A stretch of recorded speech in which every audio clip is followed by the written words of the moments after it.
Todos tenemos problemas, ¿verdad?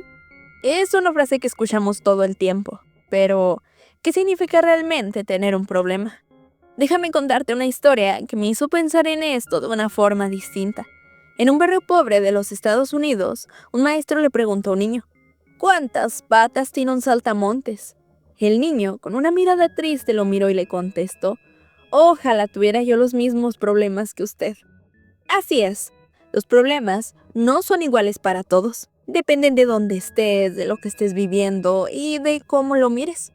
¿Te has detenido a pensar si realmente ves tus problemas de manera adecuada? ¿Hay una forma de cambiar cómo los ves? ¿Cómo puedes resolver un problema? Vayamos a este video.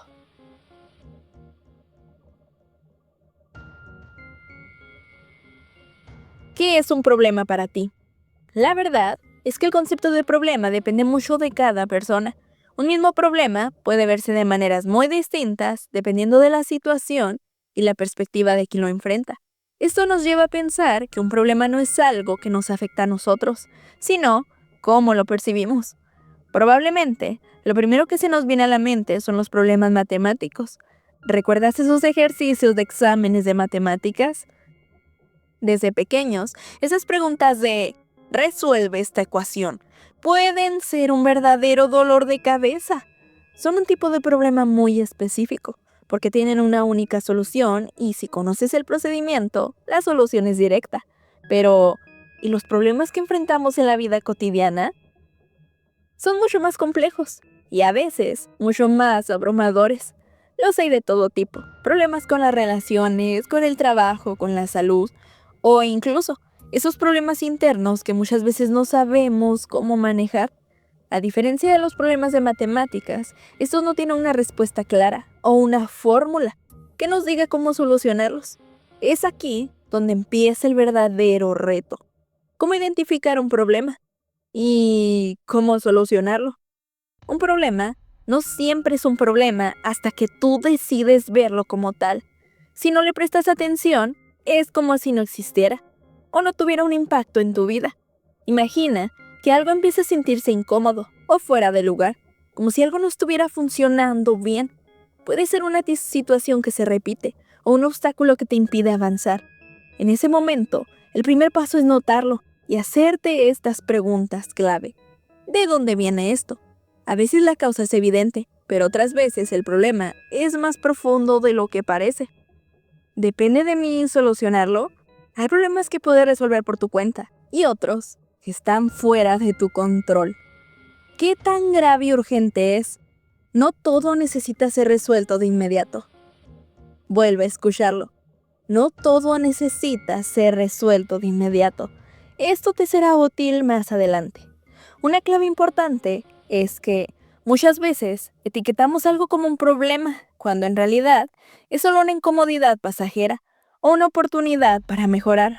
Por eso, antes de preocuparte, pregúntate, ¿es realmente un problema o solo un reto que puedo afrontar? Ya tienes el problema identificado. Ahora es momento de analizarlo. Aquí es donde las cosas pueden complicarse un poco, porque no basta con saber qué está pasando. Ahora necesitas entender por qué está pasando y qué lo mantiene ahí. Preguntarte qué causa el problema es solo el inicio. No todos los problemas tienen una sola causa. Algunos son resultado de varias cosas que se combinan. Es como enredar hilos. Si solo tiras de uno, puede que el nudo se apriete aún más. Por eso, en este punto hay algo importante que debes considerar. Tu forma de enfrentar los problemas. ¿Sueles evitarlos o los ves como un reto? No es solo cuestión de resolverlo, sino de cómo te posicionas ante él. Tu perspectiva puede hacer que el problema parezca más grande o más manejable. Y aquí entra una herramienta clave, el diagrama de espina de pescado, también llamado diagrama de Ishikawa. Imagina un esqueleto de pez. La cabeza representa el problema y las espinas son las posibles causas que lo generan. Lo que hace este diagrama es ayudarte a ver todas las razones detrás del problema, y no solo la más evidente. En cada espina puedes encontrar una posible causa, y estas tienen subcausas. Por ejemplo, si el problema es que no puedes concentrarte, ya has encontrado un factor causal. No puedes concentrarte. Pero para saber el por qué, lo más sencillo es cuestionarte. ¿Es por el ambiente, el ruido, la falta de orden? ¿Es por el estado físico? ¿Falta de sueño, alimento? ¿Es por tu estado emocional? ¿Estrés? ¿Preocupación? ¿O es por tu falta de interés? No sabes por qué haces lo que haces. Sé que lo que parece más sencillo para algunos puede resultar complicado para otros. Podrías estar pensando, no todos los problemas son iguales. No podemos ponernos a hacer preguntas en todos los casos, especialmente si necesito una solución rápida. Y tienes toda la razón. Es cierto que no siempre podemos tomarnos el tiempo de hacer un análisis profundo en problemas urgentes, en situaciones donde necesitamos una respuesta inmediata, como en una emergencia. No podemos quedarnos preguntándonos por qué está pasando algo, pero aún así, es en esos momentos en donde reflexionamos qué hacer. Y esto de inicio ya nos conduce a la estrategia. Ahora bien, a veces sentimos que los problemas nos abruman. Todo parece salirnos mal. Es como estar en una racha negativa de un montón de problemas. Y en ese caos, ni siquiera sabemos por dónde empezar. Pero, ¿incluso tienes ganas de ponerte a pensar? Probablemente no. En esos momentos, tomarte un respiro puede marcar la diferencia. Un tiempo fuera te permite ver las cosas con más claridad y evitar tomar decisiones impulsivas. Pero, ¿cómo saber cuánto tiempo tomarme en esos casos? Puedes estarte preguntando. O incluso, ¿crees que tengo tiempo para solucionar todos mis problemas? La clave es que no todos los problemas tienen la misma importancia o urgencia. Para decidir cuál resolver primero, la matriz de priorización es una herramienta útil, porque nos evitará perder tiempo en cosas menos urgentes. ¿Cómo funciona? Haz una lista de tus problemas y evalúalos. Te espero. Considera el impacto, qué tan grave es el problema, trascendencia, afecta otras áreas de tu vida, riesgo, puede empeorar si no lo resuelves pronto, y recursos.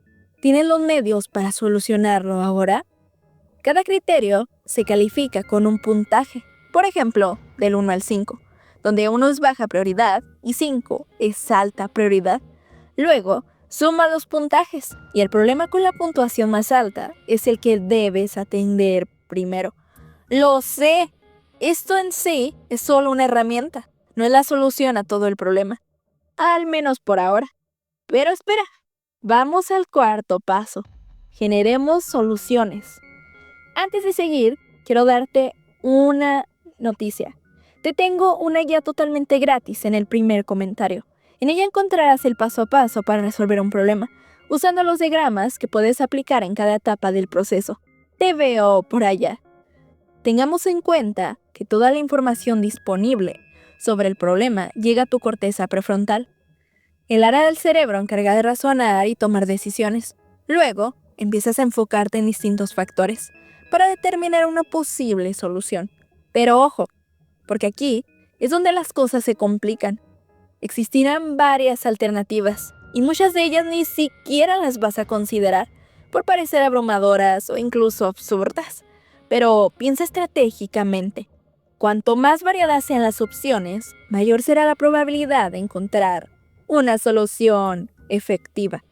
Tampoco se trata de sobrecargarse, sino de ampliar el panorama antes de elegir la mejor alternativa. ¿Cómo hacerlo? La lluvia de ideas es una técnica sencilla que consiste en generar la mayor cantidad posible de soluciones. Ya que tienes tu lista de problemas, puedes filtrarla, combinar opciones para llegar a una solución viable. Si lo que buscas es algo más estructurado y tienes más tiempo, el árbol de problemas es una excelente alternativa. Este método consiste en escribir el problema en el centro y luego desglosarlo en sus causas y consecuencias. De esta manera, visualizas cómo se interconectan los factores y encuentras soluciones más precisas. Es como ver el problema desde arriba, para entenderlo mejor y saber dónde intervenir. Es momento de tomar la decisión. Para ello, puedes usar el pensamiento crítico a tu favor. ¿Se puede aplicar con los recursos actuales? ¿Resolverá realmente el problema? ¿Qué efectos puede tener a corto y largo plazo? Para finalizar este video, Es importante recordar que los problemas no son absolutos. Más bien, son el resultado de cómo los percibimos, cómo los enfrentamos y cómo decidimos abordarlos. El hecho de que un problema exista depende de nuestra disposición a verlo como tal y de nuestra capacidad para tomar acción frente a él. La forma en que interpretamos los problemas puede ser lo que los haga más manejables o más abrumadores. En vez de ver los problemas como obstáculos, podemos empezar a verlos como oportunidades para crecer, aprender y cambiar. Al final, la clave está en cómo respondemos ante lo que nos desafía, porque esto es lo que define nuestra realidad. Ahora bien, hay una pregunta que puede conducirnos a un problema. ¿Por qué las relaciones humanas son tan complicadas? Aquí tiene la respuesta. Gracias por estar aquí.